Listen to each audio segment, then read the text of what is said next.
কি দারুণ একটা ব্যাপার না? দেখেন, দুইটা একজোড়া কবুতর ওইদিকে গম সরিষা খাচ্ছে, আবার এইদিকে একজোড়া কবুতর গোস্ত দিয়ে ভাত মাখানো খাচ্ছে। আহা, কি দারুণ! পাখিটা মানে কবুতরটা ওই দেখেন পানি খাচ্ছে কত সুন্দর করে। আর ওই পাশে ওই কোনায় আপনারা দেখতে পাচ্ছেন তাদের খাদ্যর একটা হাঁড়ি, একটা বয়েমে রয়েছে সরিষা, আর আপনার হাঁড়িতে রয়েছে গম আর ভুট্টা।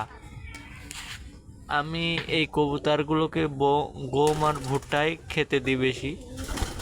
সব ভয়ে পালিয়ে যাচ্ছে। পালিয়ে গেলেও কি হবে, এটা খুব সাহসী, কারণ এটা একটু পুরনো তো। মানে এই জোড়াটা আগে আনছিলাম, নতুন একটা বাচ্চা ফুটিয়ে। এই দেখেন, ভয়তে দরজার উপরে চলে এসে এরা এত ভয় পায়। একের সাথে এত মিশতে চায়, কিন্তু এরা শুধু ভয় পায়। এটাই আমার বড় দুঃখ। এরা কবে যে মিশুক হবে সেটাই দেখি।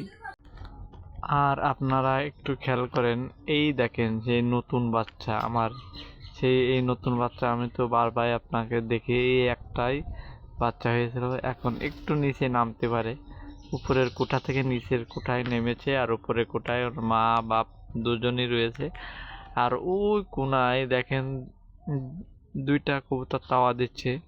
দুইটাই মাশাল্লাহ বাচ্চা ফুটে গেছে দুইটা তাওয়ায়। বাচ্চা একটু বড় না হলে আপনাদের দেখাতে পারবো না। তা কবুতরগুলো কেমন লাগলো, আমার কবুতরের খামার কতদূর নিয়ে যেতে পারবো একটু কমেন্ট করে জানাবেন ইনশাল্লাহ।